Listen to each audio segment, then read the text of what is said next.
제가 퀴즈 하나 내겠습니다. 다음의 뜻을 가진 세 글자 외래어는 무엇일까요? 몇 가지 사건이나 사물에 겹쳐서 이모저모를 보게 하다. 또 영화나 드라마에서 한 장면이 다른 장면과 겹쳐서 나타나 앞의 장면이 서서히 사라지게 하는 촬영의 기법. 무엇일까요? 네, 몇 분이 대답하신 것 같습니다. 네, 오버랩이죠. 오늘 말씀은 아주 중요한 인물과 사건과 역사가 오버랩 되고 있습니다. 스데반을 죽이려고 하는 사람들과 스데반의 죽음이 겹쳐서 나오고요. 스데반의 죽음과 놓치지 말아야 될 사도행전의 9장부터 본격적으로 역사를 이어가는 사울에 겹쳐서 나타나고 있습니다. 이 사건은 유대교의 한 분파로 그냥 사그러드는 기독교가 아니라 유대 지경을 넘어 사마리아 유대 온 땅과 땅끝 열방을 향해 뻗어나가는 세계 종교로서 기독교의 그 기점을 보여주는 아주 중요한 사건이 오늘 말씀입니다. 자, 지금 사람들은 스데반을 붙잡았습니다. 공회 앞에 고발했습니다. 신성 모독의 죄를 지었다. 율법을 허물고 성전을 허무는 사람이다. 그렇게 그를 신문합니다. 사도행전 6장과 7장에 거쳐서 지금 공회의 사람들이 스데반을 향해 신문하고 있죠. 7장 1절에 대제사장이 묻습니다. 이것이 사실이냐? 이 간단한 질문에 스데반이 아주 긴 근원적인 답변을 설교로, 말씀으로, 하나님의 말씀으로 대언하고 있습니다. 그 핵심이 무엇입니까? 유대인들이 그토록 중요하게 여기는 율법의 창시자요 완성자이신 분 예수 그리스도. 너희가 그렇게 중요하게 여기는 성전과 그 제사, 그보다 크신 성전의 주인 예수 그리스도. 너희가 그를 죽였도다. 유대인들의 허울 좋은 종교심의 껍데기를 완전히 벗겨버리고 그들의 믿음의 실체를 폭로하는 스데반의 이 설교 앞에 유대인들은, 대제사장의 무리들은, 예수님을 죽였던 그들은 오늘 어떻게 반응하고 있을까요?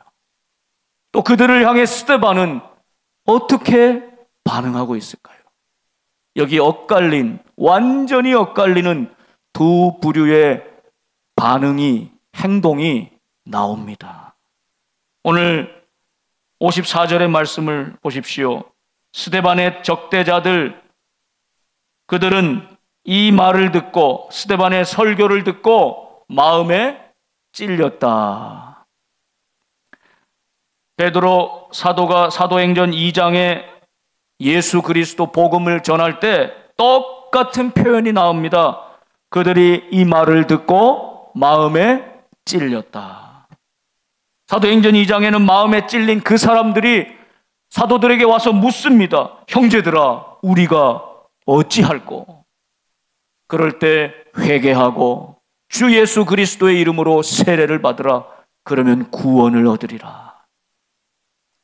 진심으로 말씀 앞에 회개할 때 구원의 길이 있습니다. 그런데 오늘은 이 말씀을 들었습니다. 마음에 찔렸습니다. 여기까지는 똑같습니다. 그런데 그 다음에 반응이 무엇입니까? 그들은 그를 향하여 이를 갈거늘. 누구를 향하여? 스데반을 향하여. 내게 지금 쓴소리를 하고 죄를 지적하고 우상 숭배를 하고 하나님의 말씀을 대언하는 스데반 선지자, 그를 향하여 나아갔다는 것입니다. 그러니 이를 갈고 분노하더라.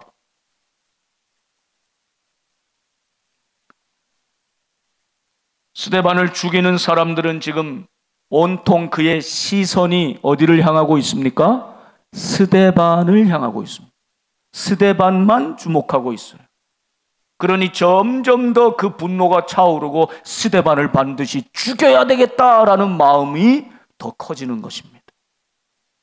여러분, 죄악은 이렇게 우리의 마음을, 시선을 사로잡아 갑니다.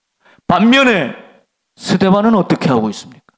지금 모든 사람들이 자신을 향해서 이를 갈고 죽일 듯이 달려들고 있습니다. 아무도 내 편이 없어요. 지금 나를 도와주는 사람이 아무도 없는 그 위기 앞에 스데반은 놓여 있습니다. 그런데 스데반의 시선은 어디를 향하고 있습니까? 55절 말씀 보세요. 스데반이 성령 충만하여 하늘을 우러러 주목합니다. 하늘을 우러러 주목하였습니다. 여러분, 이것이 중요합니다. 스데반을 죽이려고 달려드는 사람들은 스데반만을 보면서 사람을 향해서, 그 원수들을 향해서 달려드는데, 지금 스데반은 그 사람들을 보지 않고 하늘을 우러러 주목했습니다. 여러분, 이것이 결코 우리의 일상의 삶에 쉽지 않은 믿음의 결단입니다. 자꾸 사람들이 눈에 보이기 때문입니다. 나를 향해 달려드는 저들의 격렬함, 조소에 가득 찬 눈빛에 마음이 자꾸 빼앗깁니다. 그들의 분노와 그들의 적개심에 시선을 빼앗깁니다. 때로는 그들의 냉담함과 무관심에 마음을 빼앗겨버립니다. 저들이 나를 향해서 쏟아내었던 그 악독한 말이 내 귀에 맴맴맴 돕니다. 여러분, 스데반도 만일 그 원수들, 적대자들을 주목하여 바라보았다면 오늘 본문의 말씀처럼 결코 순교하며 아름답게 자신의 삶을 하나님께 드리지는 못했을 것입니다. 그러나 스데반은 오늘 성령 충만하였다, 천사의 얼굴과 같았다 증언하지 않았습니까? 천사의 얼굴과 같이 성령 충만한 스데반은 나를 향해 오는 사람이 아니라 그를 둘러싼 환경과 문제가 아니라 눈을 들어 하늘을 우러러 주목하였습니다. 그 하늘을 우러러 주목할 때 무엇을 보았습니까? 여러분, 이것이 너무나 중요하지. 하나님의 영광을 보았습니다. 그리고 예수께서 하나님 우편에 서신 것을 똑똑히 뚜렷이 보았습니다. 하나님 하늘을 열어서 보여주신 것입니다. 하나님이 보여주신 환상을 보았습니다. 하나님이 보여주시는 비전을 보았다는 것입니다. 그것을 보고 스데반이 그 사람들을 향해서 말합니다. 보라, 하늘이 열리고 인자가 하나님 우편에 서신 것을 내가 보노라. 하나님의 보여주시는 비전을 보고 하나님의 말씀을 그대로 선포하였지만 그 후에 돌아온 반응은 그들이 더 큰 소리를 지르며 귀를 틀어막고 일제히 스데반에게 달려들어 성 밖에 내치고 돌로 쳐 죽이고 맙니다.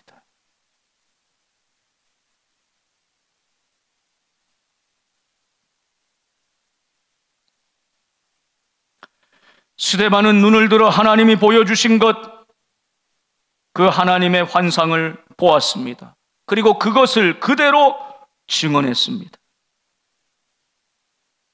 그러나 스데반을 주목했던 이 사람들은 결국 그들의 본능대로, 자기의 마음대로, 자기 뜻대로 스데반을 향하여 돌을 쳐 죽이는 끔찍한 죄악을 저지르고 맙니다. 그런데 그들은 결코 죄악이라고 여기지 않았을 것입니다. 왜냐하면 레위기 16장 24절에 말씀이 있었기 때문이죠. 여호와의 이름을 모독하면 그를 반드시 죽일지니 온 회중이 돌로 그를 칠 것이니라. 거류민이든 본토인이든 여호와의 이름을 모독하면 그를 죽일지니라. 자신의 신념으로 율법의 말씀이라고 하는 명목으로 하나님의 사람, 하나님의 비전을 본 사람, 하나님의 말씀을 그대로 선포한 선지자를 지금 죽이고 있는 것이죠. 이렇게 스데반은 처참히 죽음에 놓이게 됩니다.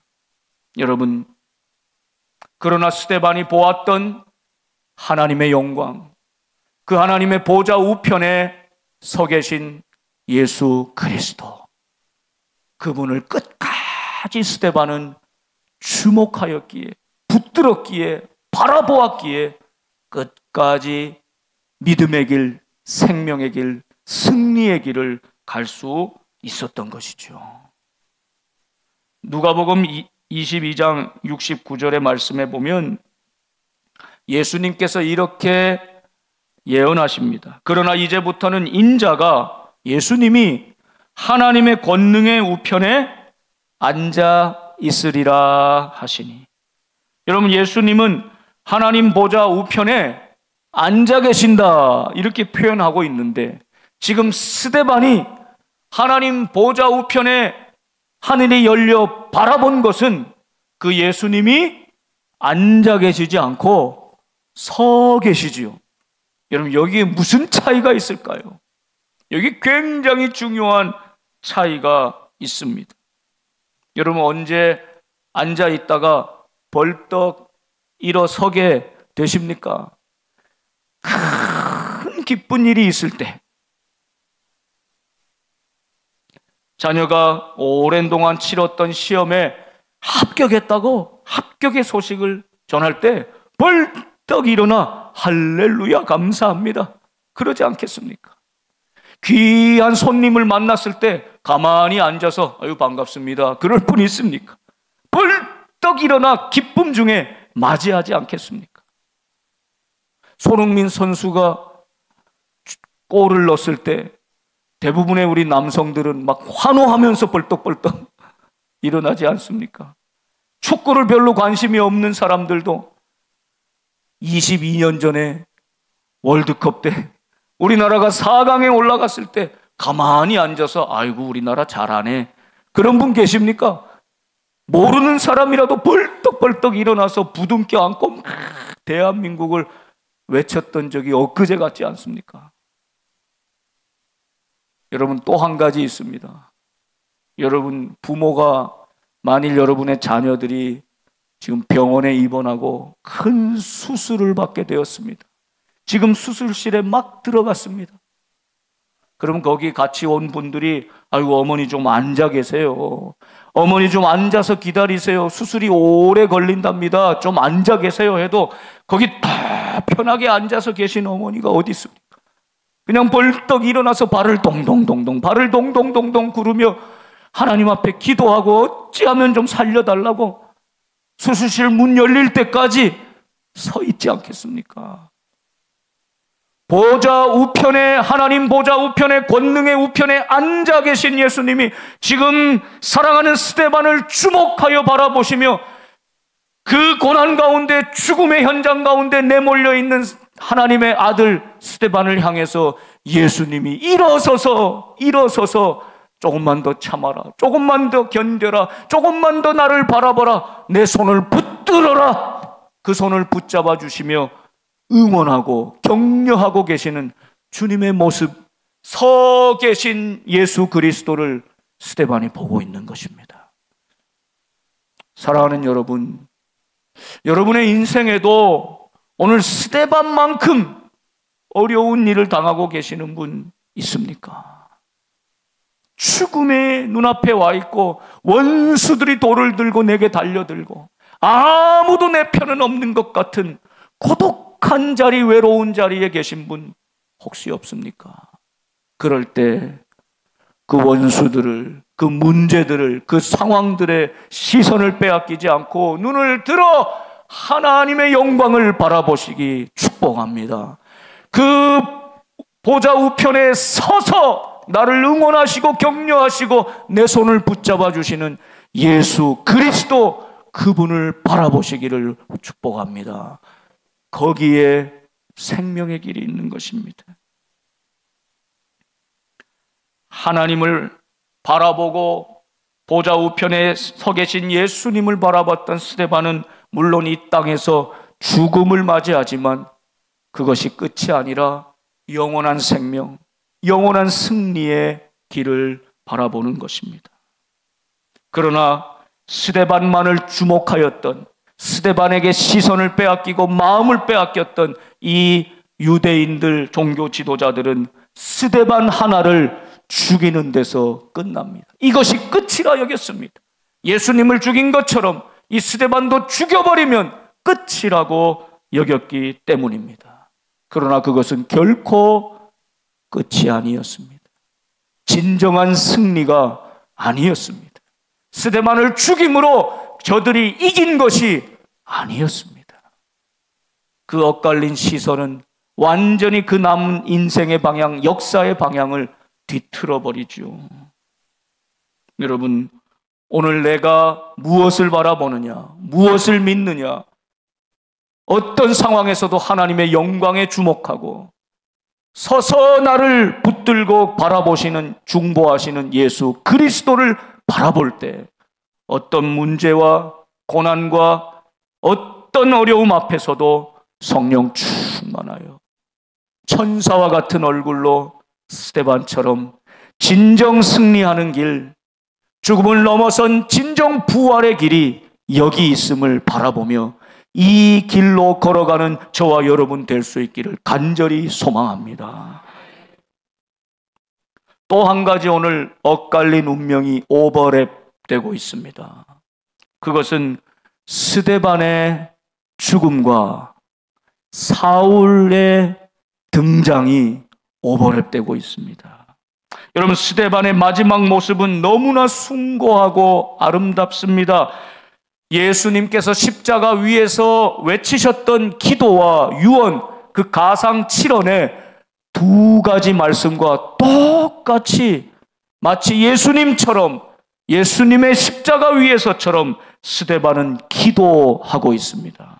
59절에 돌로 스데반을 치니 스데반이 부르짖어 이르되 주 예수여 내 영혼을 받으시옵소서. 이 기도를 드렸어요. 60절에 보면 무릎을 꿇고 크게 소리질러 이르되 주여 이 죄를 그들에게 돌리지 마옵소서. 예수님께서 십자가 위에서 자신을 죽이는 원수들을 향해서 드렸던 기도와 우리를 향해 해주셨던 유언의 말씀이 똑같은 스데반의 모습 아닙니까?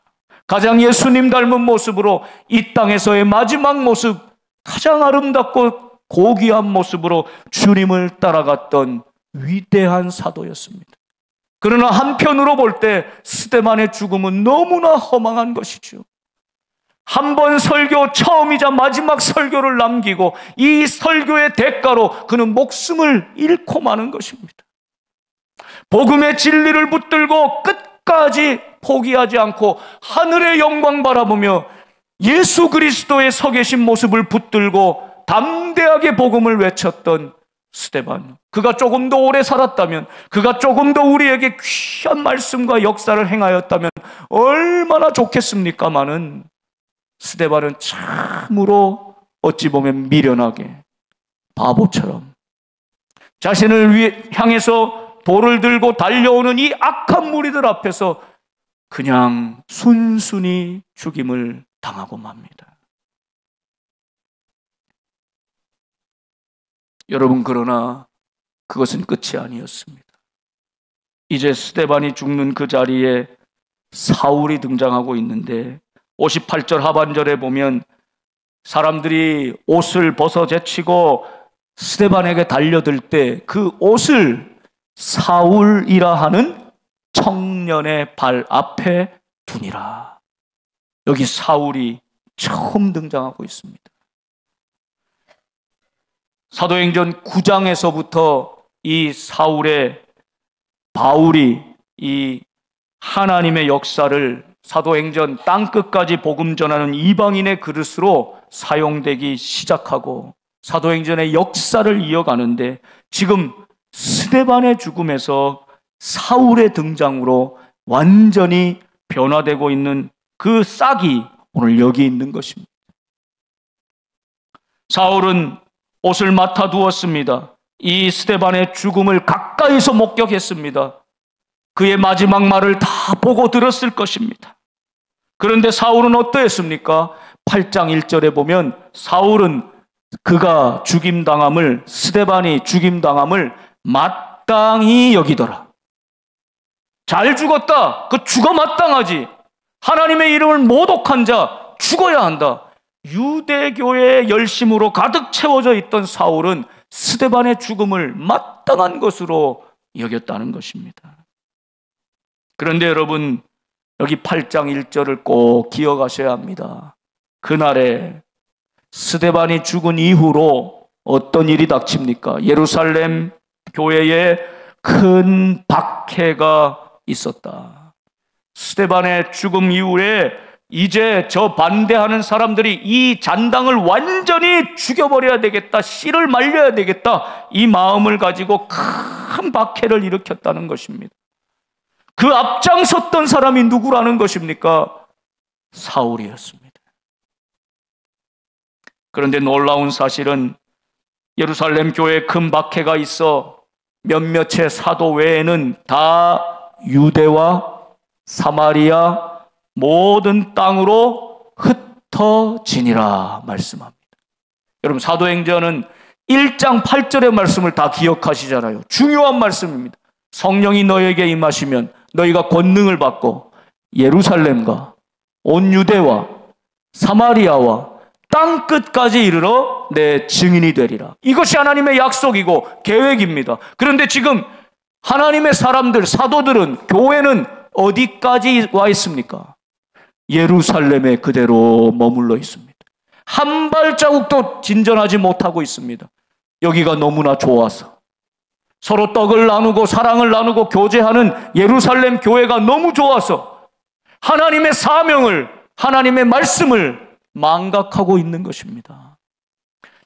저들은 자발적으로 유대로 사마리아로 모든 땅으로 오늘 흩어진 것이 아닙니다.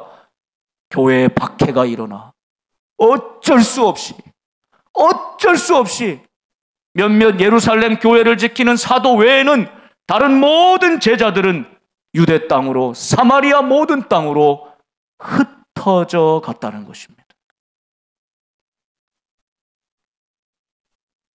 여기 놀라운 의미가 있지 않습니까? 스데반의 죽음, 이 순교가 없었다면 복음의 역사는 예루살렘에만 계속 머물고 있었을지 모릅니다. 그런데 오늘 이 스데반의 순교로 말미암아 지금은 원수요 적대자인 사울이지만 이 사울이라고 하는 청년을 통해서 하나님의 위대한 복음의 역사가 예루살렘을 넘어 유대, 사마리아, 온 땅과 열방을 향해, 헬라 사람들에게, 그리스 사람들에게, 로마 제국을 향해서, 온 세계를 향해서 흩어져 퍼져나가는 위대한 역사를 이루고 있는 것입니다. 오늘 말씀이 스데반 한 명의 개인적인 순교에만 의미가 그쳐서는 안 됩니다. 그는 안타깝게, 허망하게 이 땅에서의 마지막 삶을 살고 짧은 인생을 살고 떠났지만 그가 뿌려놓은 씨앗이 지금 사울의 심령에 심기는 것입니다. 이 사울 한 사람의 심령에 심겨진 스데반 순교의 씨앗이 훗날 너무너무나 위대하고 놀라운 열매를 거두게 되는 것이죠. 스데반의 죽음은 결코 이런 의미에서 헛되지 않습니다. 허망한 것이 아닙니다. 그냥 겉으로 볼 때는 그 유대 지도자들에게 지고 처참하게 돌에 맞아 죽어버린 안타까운 죽음인 것 같지만 하나님이 보실 때는 결코 그렇지 않습니다. 바울의 신학, 바울의 신앙, 바울의 결단, 바울의 선교, 모든 단서들을 추적하다 보면 오늘 이 말씀이 시작이 됩니다.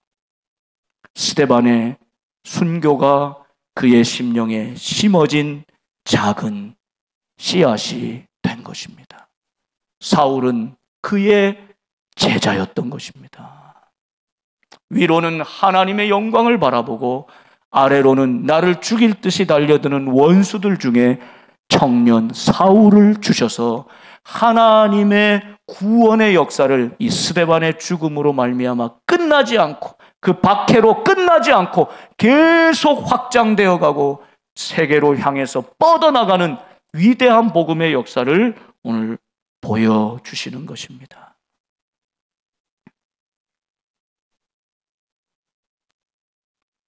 하나님의 사람 스데반은 성령 충만하여 끝까지 하늘을 바라보는 시선을 놓치지 않았을 때 자신을 향해서 죽이려고 달려드는 불신앙을 가지고 반신앙적이고 복음의 적대적인 그 사람들의 원수들의 방식대로 떨어지지 아니하고 끝까지 예수님의 방식대로, 끝까지 예수님이 보여주신 그 십자가의 좁은 길을 선택하고 결단하고 나갈 수 있었던 것입니다.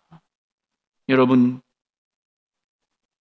오늘 우리의 삶은 어떠합니까? 오늘 우리는 무엇을 향하여 달려가고 있습니까? 무엇을 바라보고 있습니까? 우리의 시선이 향한 곳에 우리의 운명을 결정하게 되어 있습니다. 우리의 시선이 주목하는 그것이 우리의 운명을 결국 결정하게 되어 있습니다. 여러분, 우리 대한민국 땅에 복음이 전해진 것은 참 아름답고 놀라운 하나님의 섭리와 경륜이 숨어져 있습니다. 최초의 개신교 목회자로 순교를 당했던 사람은 영국 사람 토마스 선교사이죠. 1866년 제너럴 셔먼 호를 타고 평양 대동강변에 도착도 하기 전에 그 싸움이 일어나고 배는 불에 화염에 휩싸여 다 죽고 맙니다. 이 대동강변에 참수를 당했던 토마스 선교사, 그때 나이가 27살이었습니다.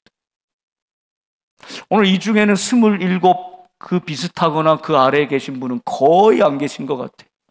우리는 토마스 선교사님보다 2배, 혹시 3배 인생을 살고 있습니다. 안타까운 27세 청년 목회자 선교사가 대동강변에 순교의 피를 쏟습니다. 여러분, 그는 3년 전 24살 될 때에 고향인 영국 웨일즈 지방 하노버 교회에서 목사 안수를 받습니다. 그리고 캐롤라인이라고 하는 아리따운 여인과 결혼합니다.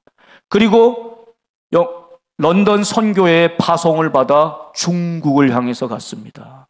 중국 땅에 도착했습니다. 그 광활한 중국 땅에서 언어를 배우고 문화를 익히고 선교지 탐방을 하기 위해서 아내를 놓아두고, 임신한 아내를 놓아두고 몇 달간 선교지 탐방을 하고 돌아와 봤는데 그만 아이를 낳다가 아이도 죽고 이 어머니도 죽고 말았어요. 일주일째 시신이 방치되어 있는 모습으로 그 죽은 아이와 그 사랑하는 아내를 본 이 토마스 선교사님 마음은 어떠했을까요? 감히 상상할 수 없는, 인간적으로는 가장 절망스러운 순간 아니겠습니까? 그는 이것을 견디지 못하고 선교 보고서에, 제가 쓰는 첫 선교 보고에 이런 소식을 알릴 줄 저는 몰랐습니다. 제 아내 캐롤라인이 아이를 낳다 아이도 함께 죽고 말았습니다. 그것이 그의 처음이자 마지막 선교 보고서가 됩니다. 그리고 그는 선교사직을 사직합니다. 그리고 우연히 조선이라는 땅에서 중국으로 넘어온 천주교 신자 2명을 만났습니다. 근데 저들에게 그 십자가 묵주가 있을 뿐, 기도서 하나가 있을 뿐 성경 말씀이 없다는 사실을 발견합니다.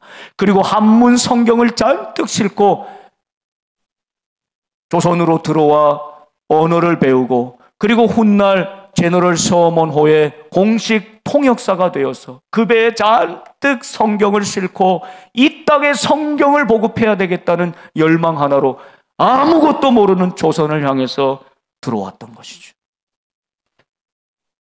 도착하자마자 야소, 야소를 외치며 죽음을 직감한 토마스 선교사님은 사람들에게 성경을 나누어 줍니다. 필사적으로 성경을 나눠주며 야소, 야소, 예수를 외쳤습니다. 그리고 박춘권이란 사람의 칼에 죽임을 당하고 맙니다. 그 박춘권이 훗날 그 사건을 평생 잊지 못하지 않겠습니까? 기록합니다. 이 사람이 죽어가면서도 나를 바라보면서 그 온화한 표정으로 두 손을 간곡하게 붙잡고 야소, 야소를 외치며 내게 책 한 권을 건네주었다. 사람들이 다 봐서 그 책을 안 받는 것 같았지만 나중에 조용히 몰래 한 권을 가지고 집으로 옵니다. 그리고 그 말씀을 정독해 읽기 나가기 시작합니다. 그리고 훗날 안주교회의 영수가 됩니다. 목회자가 없었던 지역 교회에 목회자 역할을 했던 사람, 이 영수인데요. 그 역할을 이 토마스 선교사를 죽인 박춘권이 하게 됩니다. 그리고 토마스 선교사의 죽음을 목격했던 12세의 소년 최치량이 있었는데 그도 그 버려진 한문 성경 3권을 가지고 이 성경을 다 모아서 불태우라는 명령을 받은 박영식이란 사람에게 갖다 줍니다. 근데 이 박영식이란 사람이 이 성경을 보니까 성경 재질이 지금이나 그때나 참 이 얇은 재질의 이 성경이 자기 집에 다 떨어진 벽지를 떼내고 도배하기에 참 좋다 해서 그 방에 한문 성경을 하나씩 하나씩 뜯어서 벽지로 도배를 합니다. 그리고 그가 그 말씀을 읽다가 은혜를 받고 하나님의 사람이 되고요. 그의 형제도 사촌도 그 길을 걸어갑니다. 놀라운 사실은 훗날 이 최치량이라고 하는 사람이 커서 이제 거상이 되는데 이 박영식의 집을 사게 됩니다. 그리고 거기에 마침 하루 묵어가는 사무엘 마펫 선교사님, 평양 장신대 초대 학장이셨는데 이 선교사님이 그 집에 머무는데 그 방에 보니까는 사방이 다 성경 말씀인 거예요. 이게 무슨 일인가? 이 도대체 어떻게 이런 일이 있는가? 그래서 물어봤더니 그 연유를 이야기해 주더랍니다. 이게 하나님의 뜻이다. 그래서 그 방을 빌려 교회를 시작하고 예배를 시작하고 복음을 전하고 3개월 만에 7명의 사람에게 세례를 베풉니다.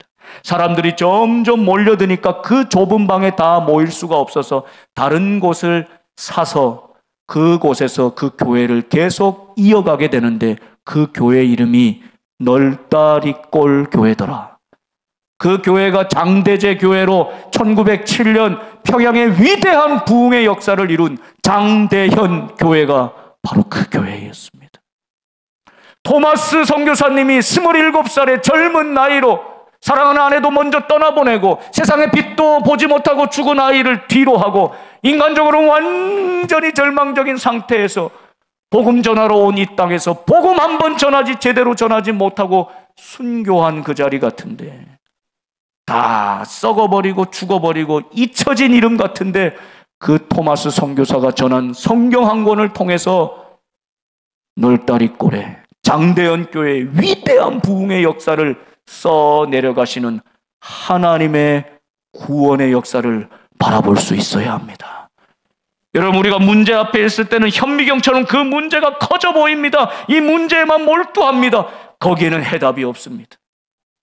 그 사람들을 바라보고 문제를 바라보고 환경만 들여다보고 있을 때는 여기 절대로 해답이 없습니다. 그러나 눈을 들어 크고 위대하신 하나님의 영광을 바라보며 그 보좌 우편에 서서 나를 응원하고 붙들고 계신 그 예수 그리스도를 바라보는 인생이라면 오늘 스데반은 허탄하게 죽은 것이 아니라 사울이라고 하는 위대한 사도의 심령에 복음의 씨앗을 심은 것입니다. 생명의 씨앗을 심어 놓은 것입니다. 그 역사가 인류를 바꿉니다. 기독교를 세계적인 종교로 하나님의 복음을 나타내는 위대한 복음의 역사를 이어가신 것입니다.